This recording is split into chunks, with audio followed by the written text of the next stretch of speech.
very credible witness. Ito pong si Ramil Madriaga, kung saan in-expose ang koneksyon ni Sara Duterte pati ni nung kanyang asawa na si Mans Carpio sa operasyon ng Pogo at sa kanang droga. Pero sabi po ni Attorney Wilfredo Garrido, ang nagpahamak daw kay Sara Duterte si Harry Roque. Makita niya, Mr. Maravilla, si Harry Roque. Yan ang sabi ni Attorney Garrido. I-share ko sa inyo yung ganyang post, mga kababaya. May punto si Attorney Garrido. Talagang si Harry Roque, pahamak sa mga Duterte. Malas. Isabi ko sa inyo, yung mga aksyon ni Harry Roque, lahat sablay.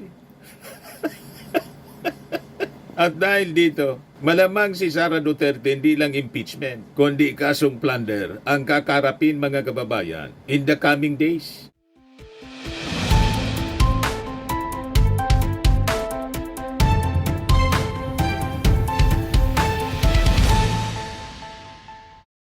Hello po mga kababayan, si Dante Maravillas. Nasa panic mode ngayon, mga kababayan, ang kampo ng mga Duterte, ni Sara Duterte. Dahil sa atomic bombshell na binitawan, mga kababayan, ng dating close aide ni Sara Duterte na si Ramil Madriaga. It strikes a nerve, mga kababayan, sa kampo ng mga Duterte, lalo na kay Sara Duterte, na malamang sa malamang, this could result, mga kababayan, sa total collapse ng political ambition ni Sara Duterte sa 2028 presidential elections. At yung timing, talagang masasabi natin, perfect timing po, yung naging pasabog. Kasi, di ba, 2026, ang sabi ni Sara Duterte sa mga interviews ng mainstream media, nang tanungin ng kanyang plano for 2028 presidential elections. Pag January 2026 niya, mag-a-announce na ako kung ako ay tatakbo o hindi. Comes now, this bombshell expose ng isang close aide ni Sara Duterte na it can be likened, mga kababayan, sa bomba atomika na inihulog ng Amerika sa Hiroshima at saka Nagasaki that ended the war. Ganyan katindi po. Kaya panic mode ngayon ang kampo ng mga Duterte. Makikita ninyo sa mga post nila sa social media. Sabay-sabay na activated lahat ng mga DDS influencers. Sabay-sabay na umatake laban kay Ramil Madriaga, trying to destroy the narrative.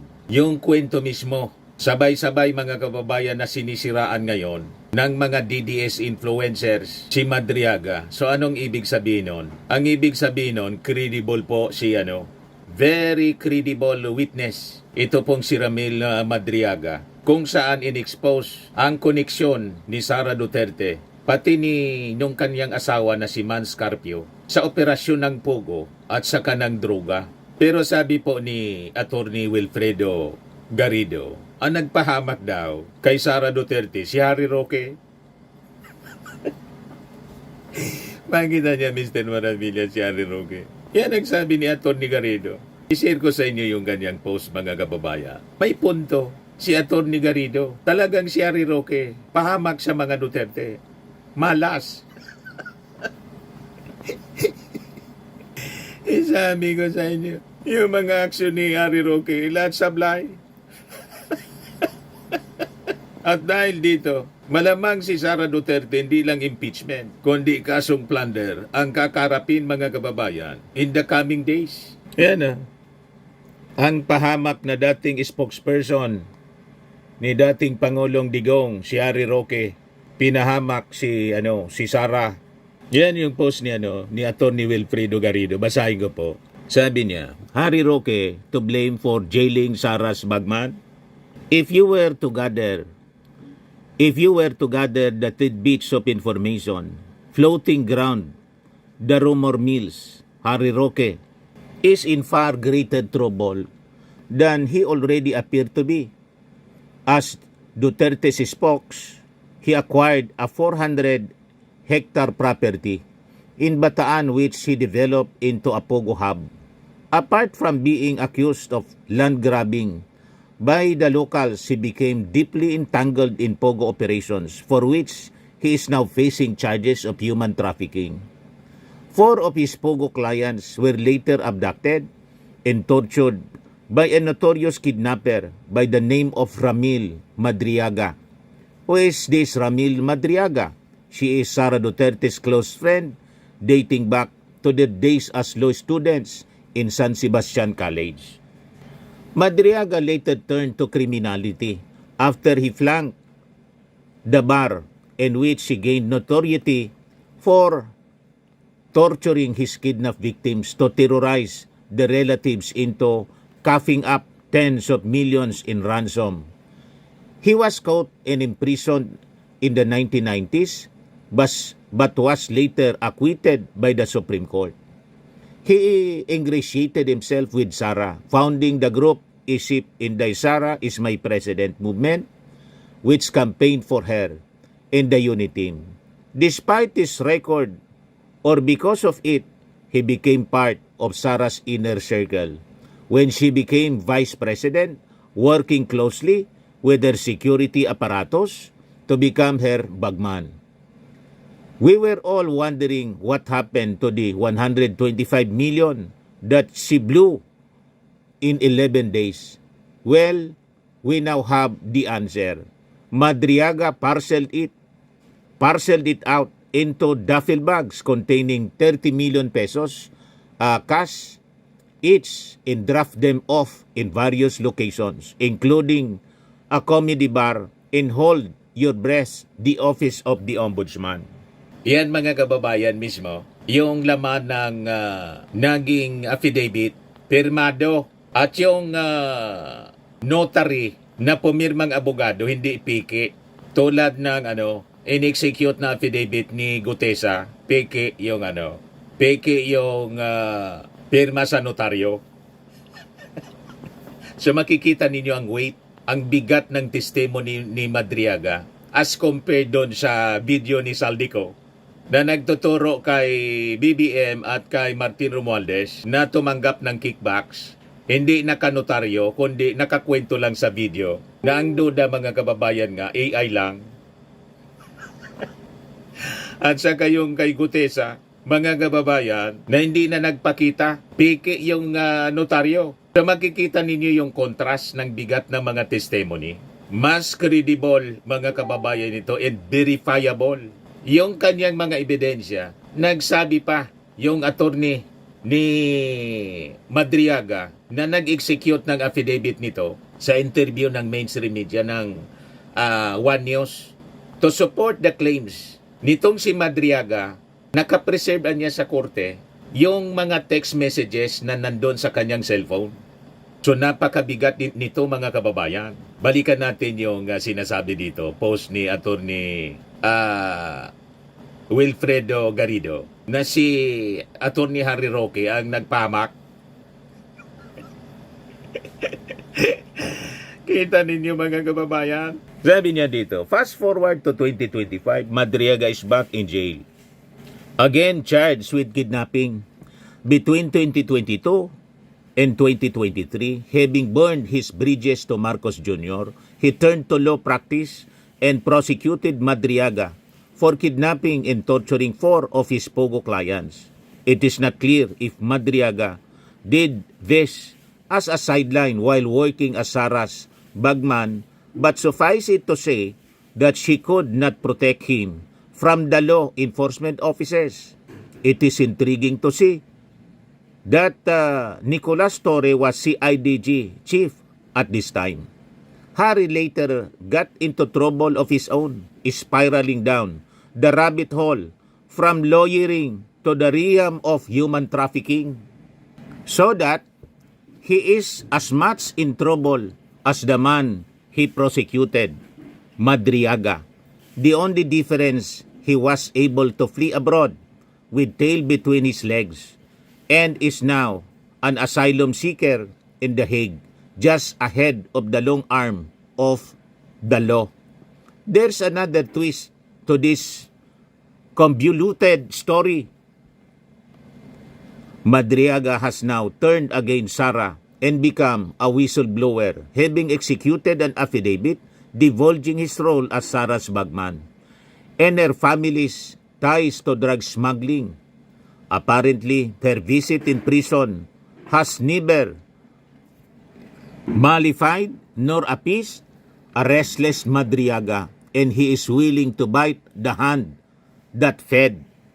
That will further sour up her coming year, 2026, with another impeachment case shaping up in February. Sabi ko sa inyo, laking problema po ni Sara Duterte. Hindi lang po impeachment, malamang plunder. Dahil sa in-execute na affidavit, hindi lang 30 to 35 million, may 80 million pa na dineliver at 1 billion. Hindi na po sa bag or maleta, duffel bag, hindi pa maleta pala yung nilagyan. Duffel bag. Pagkatapos buong sasakyan na, Toyota Vios at Toyota Grandia. Yung 1 billion na dineliver mga kababayan, sabi sa affidavit ni Madriaga, matindi. So makikita ninyo mga kababayan, yung kasabihan na nga, the old saying, kung ano yung inyong itinanim, yung ang iyong aanihin. What you sow, you reap. Kung ano yung ginagawa ng kampo ng mga Duterte para siraan si Martin Romualdez at yung ating Pangulo para pabagsakin, ito ngayon ang nangyayari. Nag-backfire lahat. Pero ibang witness ngayon. Ang biglang lumitaw. So makikita natin, Gotesa is out, Madriaga is in. Ito ngayon ang pinagtifiestahan ng mainstream in social media na bombshell. Ito yung totoong bombshell. It is like an atomic bomb na binitawan ng Amerika sa Hiroshima, Nagasaki, that ended the war. And this could be the end ng political ambition mga kababayan ni Sara Duterte sa matinding expose na binitawan po ng kanyang dating bagman. Nakikita na ninyo ang the writings on the wall becoming clearer and clearer. Tinimbang ka ngunit kulang. Your days are numbered. Sabi po sa Daniel. Mene, tekel o parsin. So sabi dito mga kababayan, as for Harry, he is now caught between the devil and the deep blue sea, in trouble with the Philippine government and now with the DDS for putting Madriaga in jail, thus opening a can of worms.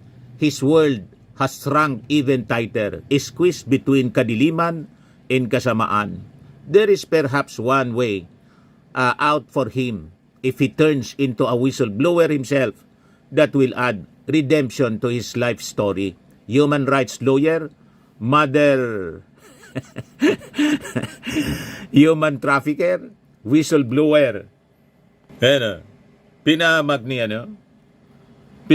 ni Ari Roque si Sara Duterte. Inipit itong si Madriaga kinasuhan. O ngayon mga kababayan, sa sama ng loob, kasi sabi ng abogado ni Madriaga, ang feeling daw niya abandon.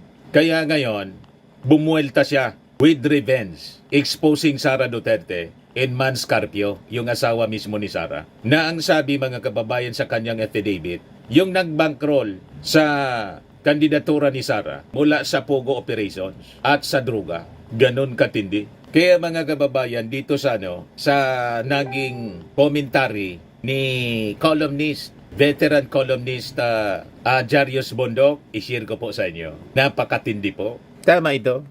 Action-filled impeachment awaiting BP Sara in 2026 by Jarius Bondok, December 12, 2025. Sabi niya po sa kanyang post, BP Sara Duterte sees it coming. After February 5, 2026, congressmen will file a stronger impeachment rap against her than the one this year. The new case alleges her multi-billion peso corruption, bribery, undeclared cash transfers, money laundering, and more. Documents and testimonies are being lined up. Among the witnesses are bodyguards and bagmen, no different from ex-hitmen who now affirm kill orders by Mayor-turned-President Rody Duterte. Persons closest to BP Sara will be implicated in narco-trafficking, shabu smuggling, and heinous crimes by Chinese gambling lords. Also to be exposed are mysterious operations by her two high-security officers, plus two law school classmates, one connected to an ombudsman prosecutor. This early Duterte is trying to deflect the issues She claims that leftist lawmakers are being paid off to spearhead the filing of charges, but their smokescreen will soon blow away. Columnist Montolfo has hinted at trouble in his latest post. Quoting Montolfo, sabi ni Jarios Bundok, ayon sa aking birdie, Little Birdie, dumadalaw si BP Sara kay Ramil Madriaga, detainee sa BGMP NCR Jail. Camp Bagong Diwa, Bikutan sa 10 oras ng gabi. Bakit 10 oras ng gabi at hindi sa araw? Ani tweet-tweet, si Madriaga ay acquitted ng Supreme Court sa kasong kidnapping noong 1997 pero kinasuhan siya muli ng kidnapping kaya't siya ay nakakulong mula 2023. Ang kasong kidnapping for ransom ay nililitis pa ng Regional Trial Court. Nakakulong si Madriaga dahil walang piyansa sa kidnapping. Ano si Madriaga kay Sara? Duterte is not the only visitor of Madriaga. A congresswoman conferred with him for 5 hours. Options are closing for Duterte. She tried to use the 1.7 trillion flood works scandal against President Bongbong Marcos. For retired generals loyal to her father, Rodi called on the military to oust BBM. Ally Senator Amy Marcos exposed her brother BBM's supposed drug addiction since youth, but those backfired. Plunder from ghost and substandard flood controls was exposed to have begun with her father's presidency. The 4 generals have no following. Aime's story gained no traction. The public simply tired of the political bickering. 7 complaints filed against Duterte on February 5, 2025 were solid. Live stream assassination plot against BBM, First Lady Lisa Marcos, and Speaker Martin Romualdez. Malversation of 612 million confidential funds. Bribery of DepEd procurement officers. 2.2 billion unexplained deposits jointly with Father Rodi. Involvement in extrajudicial killings inciting to rebellion, misconduct like announcing to decapitate the president, entering and throwing Marcos Sr.'s remains into the sea, exonerating a pastor accused of child rape. But majority senators, obvious loyalists, refused to try her forthwith in breach of constitution. Nothing happened till July 2025. Then several loyalist senators termed out. Neutral ones came in. Duterte's fate hung in the balance. So yun ang commentary sa post mga kababayan ni Jarios Bundok. O ngayon, with the affidavit po ni Madriaga, napakabigat yung kanyang mga aligasyon. Dito natin intindihan kung saan napunta yung confidential funds ni Sara Duterte na nalunok for 11 days. Yung missing link, ito pala mga kababayan ang missing link, yung testimony ni Madriaga. Ngayon, to refresh your mind, nang naging investigasyon noon ng Congress, i-replay ko sa inyo yung pagtatanong ng ilang congressmen in relation sa investigasyon mga kababayan ng Kongreso sa confidential funds ni Sara Duterte. Pakinggan po natin. Madam Speaker, ayon din sa mga nakaraang usapin, lumalabas na ginastos ng OVP ang halagang 125 million sa 19 na araw, 19 days lamang. Gabriela Partelista, Congresswoman yan. Panahon, Madam Speaker. Si Brosas. Aring ito. Madam Speaker, ang totoo po ay nagulat din po ako nung mabasa ko ang mga Ito si balita Kimbo. na tila nagastos po sa loob ng Stella Kimbo. 90 days. At tinanong ko po ang COA at tinignan ko po ang mga iba't ibang mga reports. Pero hindi po ito nagastos sa loob ng 19 days kung hindi 11 days po. 11 days. Madam Speaker. Now, Madam Speaker, 11 days, ang hirap no, isipin kasi parang kung surveillance yan, ilang reward payment po yan na aabot ng 11 million per day. So, Madam Speaker, 11 medyo- million per day? 11 days. Confirm ko lang, Madam Speaker, 11 days ang nakalagay. Nanginginig po, ma'am. Bakit po kayo nanginginig? Kasi po, wala po talaga akong alam kung sino po yun si... Ito yung Kuya si Acosta. Si Grace Piatos po. Kasi po, si Sir La Chica po ang nasa ground po. Siya po ang nagpipirma. Pagtatanong ni Jinky Luistro, Sa sinaol, sabi binalik niya staff sa akin ito ni na acknowledgement receipt ni po, Sara ma'am. sa OBP Pero ma'am, yun po'y trabaho o niyo sa DepEd. as a special dispersing officer. Yes, ma'am. Pero may utos Disbursing po ang aking officer boss, siya. ma'am, na i-release ko po kay Sir La Chica, ma'am. Si Vice President Duterte daw ang nag-utos sa kanya na ibigay ang 125 million pesos sa isang Colonel La Chica na hepe raw ng VP-SPG o Vice Presidential Security and Protection Group. Pero nagtataka ang mga kongresista, bakit sa isang Colonel ibibigay ang confidential funds? Because po may utos po si Ma'am Inday Sara na sa kanya ko po i-release kasi siya po That ang is the nakakaalam missing kung link, paano mga po kababayan. i-implement ang mga Si Madriaga. programs and activities in line po sa confidential fund. Ayon sa sinumpaan na News Channel, siya umano ang inatasan ng VP na bumuo ng Vice Presidential Security Group noong manalo ito sa 2022 elections. Ayon kay Madriaga, December 2022, nang personal siyang abutan umano ng ilang duffel bags ni Colonel Raymond La Chica, ang miyembro ng VPSG, na una nang nadawit sa investigasyon ng korupsyon sa OVP at DepEd.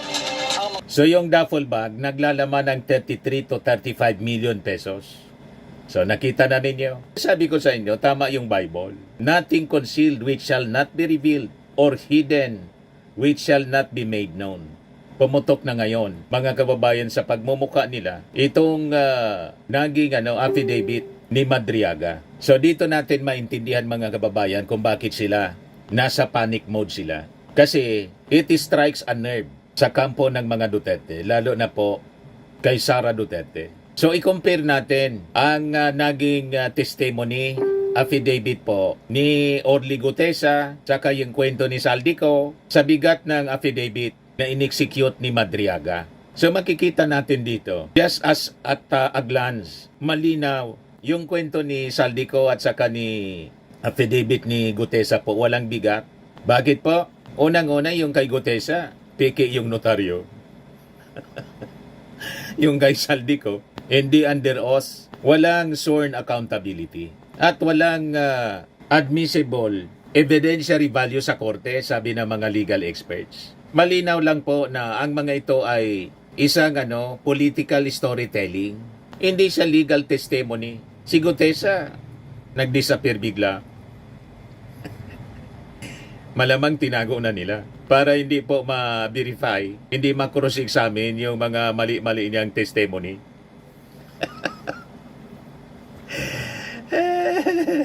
Kaya makita ninyo ngayon, hanggang ngayon, wala silang maipresentang prueba na nanatiling marites, chismis sa labas po ng judicial system. Kaya tingnan ninyo, nag-die down na siya. At never siya na nag-result sa pagpanik ng kampo ng ating Pangulo at maging ni relax si Martin Romualdez. O di ba? Wala tayo na na-observe na in panic ang Palasyo Malacanang o na in panic si Martin Romualdez. Confident sila. Bakit po? Alatado pong gawa-gawa yung kwento. Yon ang totoong kwentong Bikoy. Pero itong binitawan po niya, ni Madriaga, it is likened to a nuclear bomb, bomba atomika. Kaya tingnan ninyo, taranta yung mga DDS influencer, sabay-sabay pong umatake to discredit Madriaga.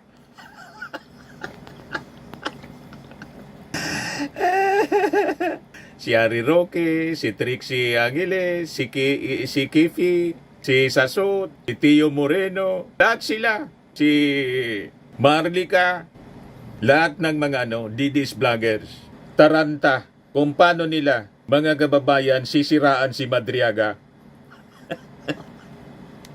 I-discredit po yung testimony ni Madriaga na naka-affidavit po. Na makikita ninyo, ibang klaseng hayop, ika nga, yung naging affidavit ni Madriaga, notarized subscribe and sworn. At nang nagtestimony mismo, nagpatunay yung kanyang abogado. Yung abogado mismo niya. Subscribe and sworn, mga kababayan. Executed under oath at ginawa ng isang career intelligence operative na may credentials po sa EIB, NSC, ISAP, RIPS at PSG, General Headquarters. You see, makikita ninyo yung credentials ng nag-execute ng affidavit. Kaya kung may bigat, kung may credibility, kung may direct knowledge, ito yon si Madriaga, isang dating close aide mga kababayan ni Sara Duterte, na ang sabi ni Montolfo, sa 10 oras ng gabi, binibisita doon sa binibisita mga kababayan sa kanyang detention cell. So ngayon, ang tanong, bakit mas mabigat po ang naging expose, affidavit po ni Madriaga? Ang sagot po niyan, may pattern po, may timeline sa kanyang kwento. May operasyon, may direktang pag-uutos, may specific dates, may vehicles, may locations, at mga personalities na binabanggit mga kababayan. At yung mga personalities, pwede ninyong ma-verify. Verifiable po siya. So makikita natin dito, ito yung expose na nagsisimula ng graft, plunder, bribery, and money laundering operations. Ito rin mga kababayan ang dahilan kung bakit yung mga kaso laban kay Speaker Martin Romualdez ay walang mabubuo dahil kahit po yung ICI walang nakitang koneksyon kay Martin Romualdez sa kanilang ginawang malalima na investigasyon sa flood control anomalies at katiwalian. Nakikita ninyo yung comparison sa mga aligasyon. Mababaw yung aligasyon mga kababayan laban kay Martin Romualdez at sa ating Pangulong Bongbong Marcos. Kasi hindi kayang panindigan ng mismong mga nag-aakusa tulad ni Saldico at ni Gutesa na nagtago na po. Parehas nagtago, umiiwas. Yung mga testimonies, kwento ni Gutesa at Saldico, kitang-kita po, puro hearsay. Di ba pa? Walang dokumento, walang timeline, walang transaction trail, walang corroborating witness. Ang gusto ni Marcoleta, paniwalaan lang yung kwento ni Gutesa. Wala nang tanong-tanong. Mana yung sinabi ni sa isang interview ni Sara Duterte. Wala na niyang tanong-tanong.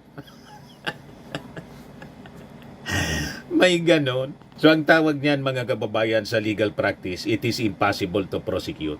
Kaya kahit pagsamasamahin pa sila mga kababayan, hindi pa rin aabot sa bigat ng isang sworn affidavit ng isang intel operative tulad ng ginawa mga kababayan ngayon ni Madriaga na isang AIB operative from 1993 to 2001 at 2021.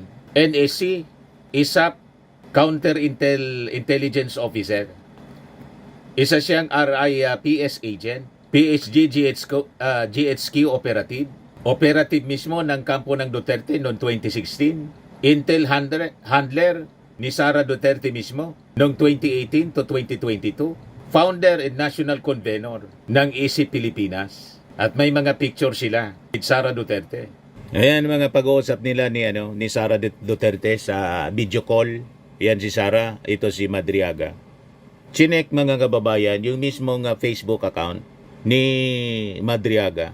Yan Yan mismo yung mga post. Ito yung Facebook account 2021 September 29. Ramandria Madriaga just telling her that I cannot vote intelligently without her name on the ballot.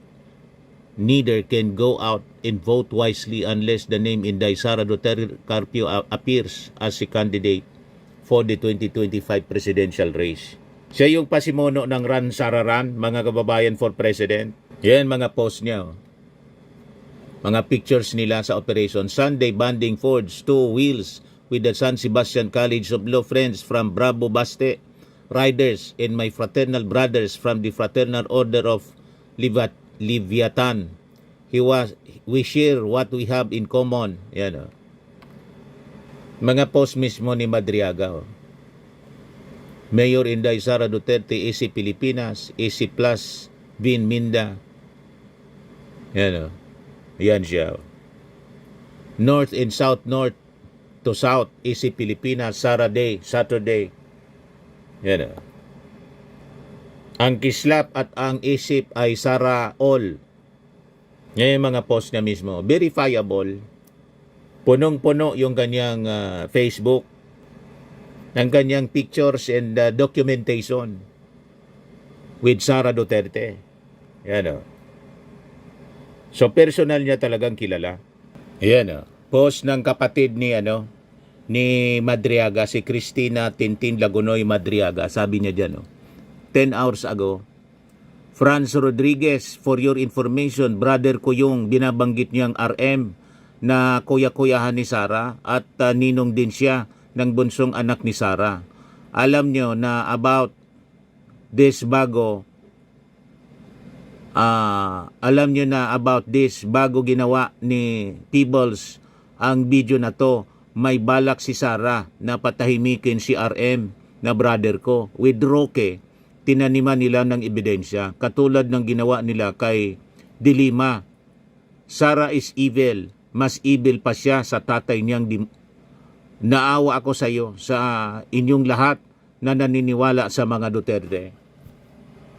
Iyan ang mga mababasa nating post, mga kababayan. Mula mismo sa kanyang kapatid, pinagtatanggol niya yung kanyang kapatid kasi inabas dahil sa kanyang in-execute na affidavit at sabay-sabay na tiniraan ng mga DDS influencers.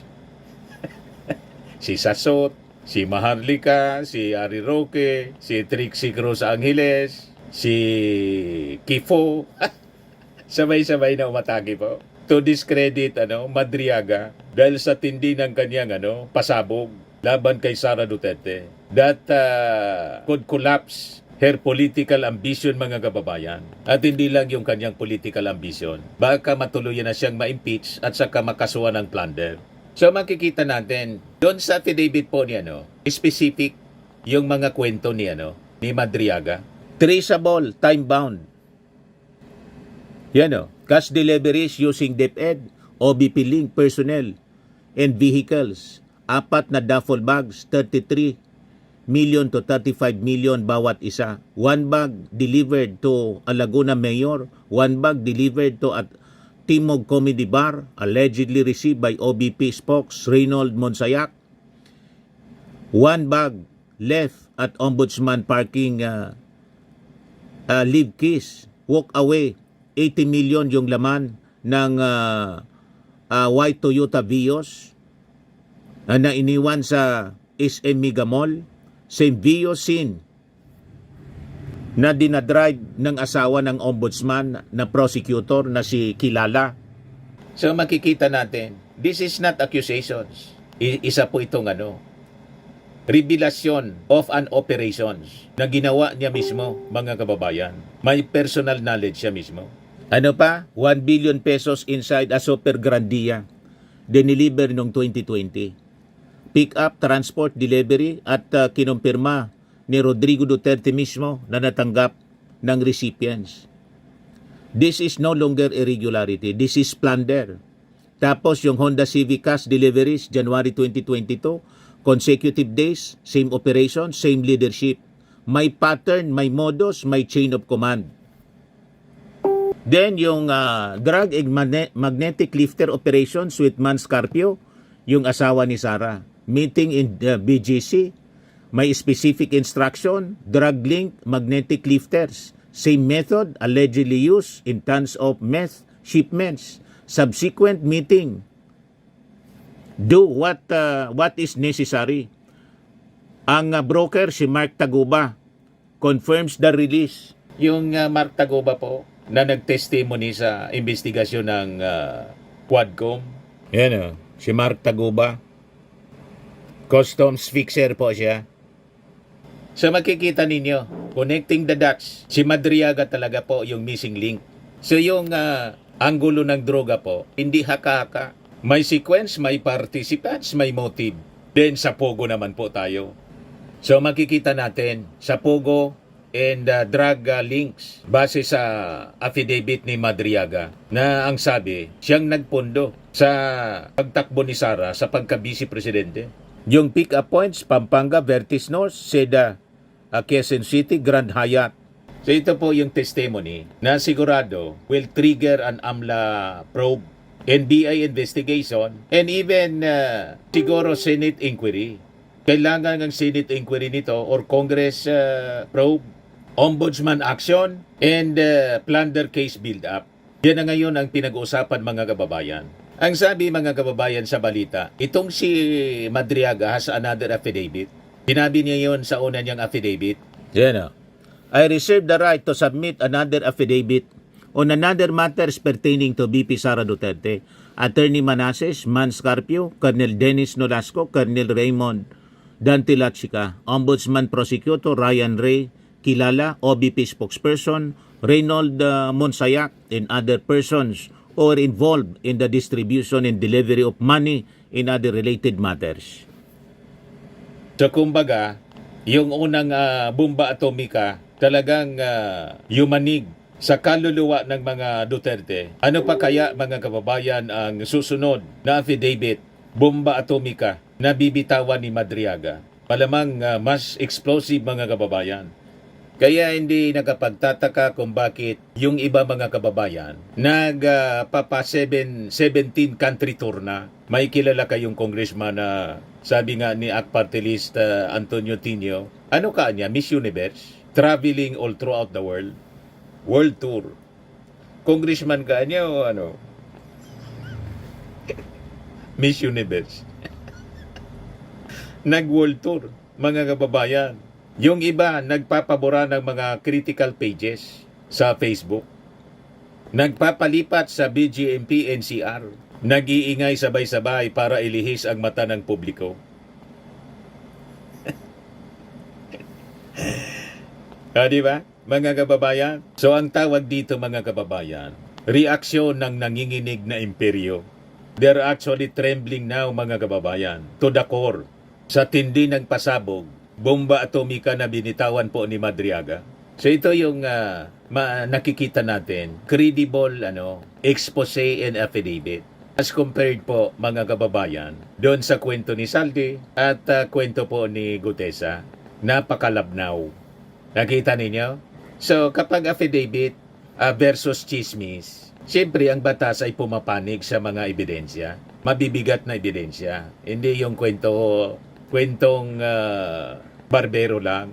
At makikita natin yung mga ebidensyang mabibigat bumabagsak ngayon sa kampo ng mga Duterte. Lalo na kay Sara, hindi kay Martin Romualdez. So hindi po ito crack in the wall. Ito ay tunog, mga kababayan, ng gumuguhong empire at nabubuhay na katotohanan. Tama po yung ating mga analysis? Kaya ito mga pinagsasabi ni Harry Roque, lahat sumabog sa kanyang pagmumuka. Ano niya, Mr. Maravillas, yung sinabi ni Harry Roque? Ito, pakinggan ninyo. Nila, kay Tatay Tigo. At sigurado po ako, kahit ano pang ipula nyo kay Inday Sara, ang sigurado ako, wala kayong issue sa kanya pagdating sa korupsyon. At dahil wala siyang kahit anong issue sa korupsyon, itaga nyo sa bato. Lahat ng nangurakot sa nakalipas na 3 at magiging 4 na taon na sa administrasyon ni Marcos Jr., maghanda na kayo. Babalikan kayo dahil yan naman talaga ang trabaho ng presidente. Ipatupad ang batas. Bigyan ng katarungan ang sambayan ng Pilipino sa mga ninakaw niyong mga pera. Asahan niyo po yan. Baka kailangan magpatayo ng mas marami pang kulungan dahil siguro po 90% ng mga miyembro ng congressmen natin ng Kongreso, ipakukulong yan ni Inday Sara dahil lahat halos sila ay nagkasala. Dahil lahat sila kumita sa proyekto na galing sa infrastruktura. Kaya takot sila kay Inday Sara Duterte. Pero gaya na aking sinabi, dahil ang mga politiko nais magpasasa sa kanilang posisyon, mag-iisip yan bago pumirma ngayon ng impeachment dahil alam nila na po pwedeng bukas lamang wala na ang Marcos Jr. So ganyang katindi yung pagkatakot nila ng administrasyon kay Inday Sara Duterte. Dahil alam nila ugali ni Inday Sara Duterte, ha? Naku, kalimutan niyo pagiging Maria Clara. Pag naging presidente ang Inday Sara, naku, mararamdaman yung hagupit ng inaping pamilya na pinakulong ang presidente na wala namang pagkakasala doon sa malayong lugar na talagang kinamumukhian ng kanyang ama. Diba? Maalala nyo? Talaga pa nila. Lahat ng mga pinagsasabi ni Ari Roque, sumabog sa kanilang pagmumuka. Nakita na ninyo? Kaya mahirap po ang salita ng magsalita. O, tingnan ninyo. Nag-backfire lahat sa kanila. So tama ito, balikan natin yung statement na pinost mga kababayan ni columnist Jarius Bundok. Action field impeachment awaiting BP Sara in 2026. The new case alleges her multi-billion peso corruption, bribery, undeclared cash transfers, money laundering, and more. Di ba, mga kababayan? Kaya sabi nga, papunta pa lang tayo mga kababayan sa exciting part. Kabang-abang ang susunod na mga araw mga kababayan. Abangan na lang po natin ang mga susunod na pangyayari. Kasi ang sabi po ni Madriaga, I reserve the right to submit another affidavit on other matters pertaining to BP Sara Duterte, Attorney Manasseh Manscarpio, Colonel Dennis Nolasco, Colonel Raymond Dante Lachica, Ombudsman Prosecutor Ryan Ray Kilala, OBP spokesperson Reynold Monsayak, and other persons who were involved in the distribution and delivery of money and other related matters. So maintindihan natin kung bakit taranta mga kababayan sila ngayon. They are actually shaken to the core. Yan ang sitwasyon ngayon ng kampo ng mga Duterte. At yan po, makikita ninyo sa mga reactions ng kanyang mga influencers sa social media, mga DDS vloggers and influencers. Talagang sabi nga hindi po magkamayaw sa kung paano po ididepensa nila si Sara Duterte. Sabi ni tawang time bomb ni Ramil Madriaga.